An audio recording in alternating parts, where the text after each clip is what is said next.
Good afternoon. So the first thing I need you to know is that the fact that I'm barefooted is not some kind of deep Jamaican cultural statement. It is simply the mistake of a woman who should not have worn high heels this morning to come to do my TED Talk. So, good afternoon. A couple of weeks ago, I did a calculation, and I realized that at 41 years old, nearly 42, I have actually been working with writers and writing for 39 years. Yes, since I decided at about 3 or 4 that really the purpose of my existence was to tell stories. And I was that kind of kid. And my father said he once came into my room and he found me tearing up my books. You know those thick books they make for toddlers with the thick pages? He said, "What are you doing?" I said, "I'm looking for more words." So I was that kind of kid. My Aunt Caroline also likes to tease me that it actually took quite a long time to get me out of a book or away from paper into the world. So I thought it was kind of appropriate to come here today and simply to share with you the top 5 things that I think that writing has taught me about life. Number 1, illuminate the darkness. When I was a kid, I was more inclined to write from the point of view of vampires than fairies. When I became an adult, my first novel in part dealt with what happens to a group of women when one of them is raped. And quite understandably, a lot of women came to me who read the novel and thanked me for it. But my favorite feedback was actually from a man. I'd done a public reading, and at the end of the public reading, a little man came up to me, very small, very old Jamaican man. And he grabbed my elbow and said, "That girl in that book, when she got raped, that was a bad thing." I said, "Yeah." He said, "I feel it for her. I never thought of anything like that before." And then he went away. And I thought, yeah, now that's part of why I like doing this. Because I want people to feel for each other. I want people to have compassion for each other. One of the things I feel like I've always been doing is buzzing around a bit like an insect since I was a little girl.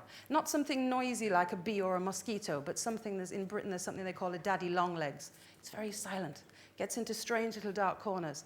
Paying attention to complicated emotions that people are experiencing. What does it feel like to live with someone who cheats on you? What does it feel like to be homeless? What is the emotional experience of wanting to sleep with a married man? What is it going to feel like if you decide to sell your body? These are some of the things that I've written stories about and asked myself about. And I think to myself, why are you doing this? Why are you doing this? And I think what I'm trying to do is illuminate the darkness. I'm trying to shine a light on secrets. Because I don't believe in secrets. Doesn't mean I don't believe in privacy. Someone spoke about privacy earlier. I do believe, of course, that people have a right to share what they want to share when they want to share it. However, I don't believe in the kind of secrets that keep us dark from ourselves. The kinds of secrets we don't even tell ourselves. The kind of secrets that we don't have the courage at 2 o'clock in the morning to go, "I'm lonely," or "I'm afraid," or "I'm ugly."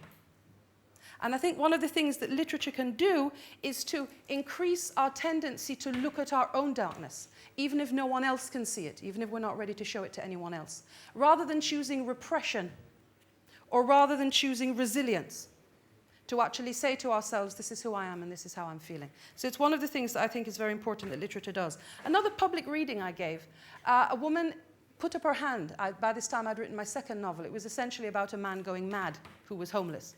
She put up her hand and she said, "I hate that character." I said, "Okay," because I was fine with that. I have no problem with passion. My problem is apathy. So she was angry. I was cool. She came up to me afterwards and said, "I really hate that character." I'm thinking, well, I worked hard on him, okay. But all right, you're entitled to your opinion. She went away and she came back with her friend. And she came up to me and she said, "I hate the character and I know why." I said, "Why?" She said, "Because he reminds me of me." And her friend nudged her and said, "That's all right." And then they went off. And I thought, yes, that's also why I do it, so we can illuminate the darkness and look at ourselves and give ourselves a break. So that's point number 1. Point number 2. Yes, sex is great, yes, when it's done well. But I'm making a larger point here, and actually potentially a more important point. I don't mean what you think I mean. I went back to my old high school about a year ago in Jamaica. And I noticed that when they asked me to speak to the students, they only allowed me to speak to the students 16 years old and older. I thought, yes, I know what this is about. I write about sex. Yes, okay, fine. And I realized, of course, that I always have been someone, of course, interested in human sexuality. One of the things I do is I write erotica. It's only one of the things I do. And again, I was that kind of kid. My grandmother tells me that once she was giving a tea party, I was about 7, and I came in and walked around and looked at the guests she had and said, "You have a penis, and you have a vagina. You have a penis, you have a vagina." And she said, "Yes, dear," sent me out. But the funny thing is this. Only about a quarter of the work I do has anything to do with explicit sexuality. So I've found, like scarlet women before me, that a little goes a long way. I've developed something of a reputation. My favorite word is a swear word. It's a 4-letter word, beginning with F and ending with K, the musicality of which has been compromised somewhat by Hollywood movies over the years, and the kind of word that Ted doesn't want me to say out loud. I wish I could. Anyway, I like this word, but I like this word not just for its titillatory nature, actually. I like it for a more simple, writerly reason. I like it because it's so complex. It takes a whole continuum of emotion with it. Think about it. These wonderful 4 letters that can express the irritation of stubbing your toe, or the beautiful vista of a mountain range, or the gorgeousness, the darkness, the complexity between 2 people. One little word, 4 letters that I'm not supposed to say to you. I ask my students often, what do you think of bad language? What do you think of sexually explicit language? Why do we call it bad language? What's that about? And they tell me a variety of things. I ask them, why do you think that writing sex is one of the easiest ways to be dismissed as inconsequential or intellectually inferior? Now, do I look intellectually inferior to you? But I write about erotic moments. And eventually my students, even in 2011, work around to the following idea. You're a woman. Well, maybe. But I'm a writer first, and a writer condemns no word. They simply ask, what is my intention to my reader? Writing sex is a very serious business. It's a very intellectually challenging business. Do you know how hard it is to come up with perfect sexual similes that don't involve trains going through platforms, explosions, waterfalls, heaving bosoms? Yeah, really challenging. I also write erotica because I feel that there is no better barometer for life than sexuality. That space that can be all about tenderness and love and violence and politics and taboo and everything in between. As a woman, writing about sex has taught me to stand up for my beliefs. Being a woman writing freely about sex means that I'm a woman who is walking free through the world.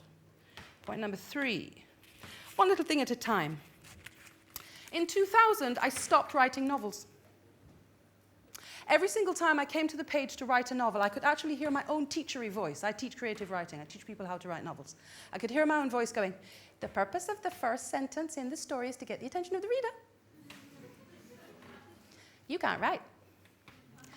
And I became extremely overwhelmed by the novel form. And I thought about writing one, and I couldn't. And I thought about everything that makes a novel so complex and interconnected, and the causal links and the similes you have to check and the research you have to do for the character.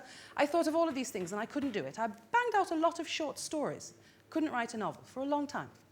So I decided to take some leave from my university to try and get over this. So the first thing I did is I went back to my childhood instincts, and I went to a local park. I lay down on my stomach with a pen, not a computer, a pen, and some paper. And I started writing. And it felt as if I was recovering from an illness. I wrote, "The sky is blue. The grass is green. I'm crap. The dog barks." And I joked, but this was serious. This felt as if I was reclaiming my voice. So every day for weeks, I went to the same park, to the same place, and gave myself the same task to just write what was in my head and what I saw. And slowly, my sense of humor started coming back, and my aesthetic started coming back. And in the way that happens to writers, a little character started talking to me and whispering in my ear, and his fingers smelled like pepper, and he started telling me a tale. And I thought, yes, I'm doing it. And time was passing, and 100 words became 200 words, became 500 words, became 100,000 words. And at the same time, I recognized that all of my girlfriends at this time, my male friends too, were going through changes. The kinds of changes that come from that stage in your life when you're in your 30s to late 30s, you begin to think, who am I married to? And how do I feel about my children? And this career, do I really want to have it anymore? And I began to realize that the ones that were surviving and getting through the difficulty were taking on this same principle. One little thing at a time, one little word, one little emotion, one little challenge. If it's too big, cut it in half and deal with half. So this novel was working for me. 170,000 words at that point, and then something else happened. Number 4, thing that writing has taught me about life. You will need help.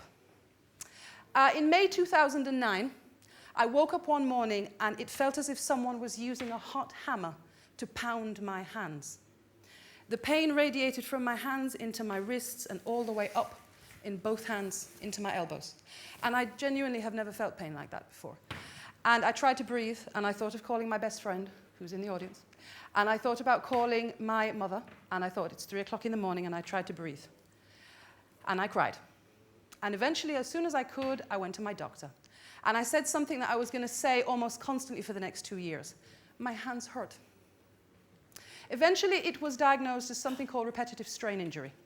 At that point, it didn't matter. I was 2/3 through a novel that I'd worked so hard to get through. And I couldn't bathe myself. I couldn't wear rings. I couldn't shake hands. Writing seemed absolutely impossible. And I was so bitter. I can't begin to tell you how betrayed I felt by the universe that my hands had gone. Look at how much we all use our hands. See this? I couldn't walk down the street and swing my arms easily. And then what happened is that I realized everyone was trying to help. Oh boy. Splints for these hands, massage, aromatherapy, meditation. My local cab driver prayed for me every week. I love him so much. He's such a sweet man. And none of it worked. Every single man I know, and some that I don't, walked up to me on the road and said, "Love, you've got to use that technology. You know that technology that you use. You've got to get voice recognition software." Now, you see, I instinctively knew that voice recognition software would be like making love in a raincoat. And I know that that works for some people, but it doesn't work for me. See me with my feet on the ground like this? Anyway, I tried voice recognition software. It didn't work. You know, what you do, for those who don't know, you put a headset on and it translates the words into a computer. Remember, you're listening to me. I have a combination of a British, Jamaican, American accent. Where do you think I was going to find that in voice recognition software? Globalization, no, it hasn't reached to that point. So one morning, well, I did give it a try, and one morning I found myself yelling into this headphone, and, God damn it! And it kept writing air, air, air. God damn it. God damn it. Threw it away. The final offer was from my baby brother, who was gorgeous and wonderful, and who came home with me and decided to act as my secretary. A bit like Barbara Cartland, the romantic novelist, who apparently dictated all of her novels. And I always suspected that woman had no soul. And I knew it when we tried this dictation. Eventually, my poor brother had to leave. This didn't work either. And then I sat in the middle of my living room. And my hands hurt. And I didn't know what to do. And I thought, everybody's tried to help, and nothing has worked. And then I realized something really important. None of the suggestions had taken away the pain, but there was plenty of help. And in fact, I was in a minority of one. All of these people believed I could write this novel, every single one of them.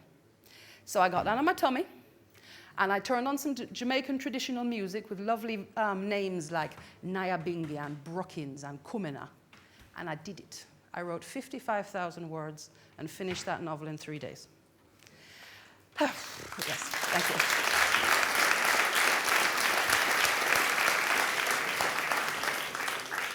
So it brings me to the final point, really. We all flow.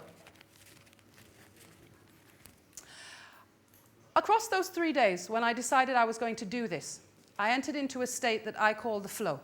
Someone once came to me, an acquaintance, and said, "I heard you didn't believe in God." I said, "Yeah, I was kind of brought up by communist liberals, so I'm not kind of sure about the God thing." And she said, she asked me a really important question. I thought it was beautiful. She said, "So what do you do when you need to see something greater than yourself? So what do you believe?" And I realized I believe in the flow. My experience of the flow is sitting in front of a computer and dancing. The flow comes to you when you are so sure in this moment. It is an entire moment of concentration and self-belief. It simply comes from repetition, from doing whatever it is that you're doing over and over again. I've seen athletes do it, and we'll probably all know this moment when you dig deep in that last mile. But I think that all of us can enter the flow, this space of concentration and self-knowledge and self-belief. I think it's entirely possible to round a corner and look at a river and go and put your toes in it and feel as if an old primal emotion, which I think is really, really old one, which is that we're just vessels for something larger than ourselves. I think it's really important that we all understand that we can enter the flow. Some people call it prayer, some people call it meditation, some people call it orgasm. I call it writing a good book, because it is this moment in which you do not question whether what you're writing or doing or feeling is okay, because you are okay in this single precious moment. And if I've ever written anything that made anyone feel okay, this is a good life. Thank you.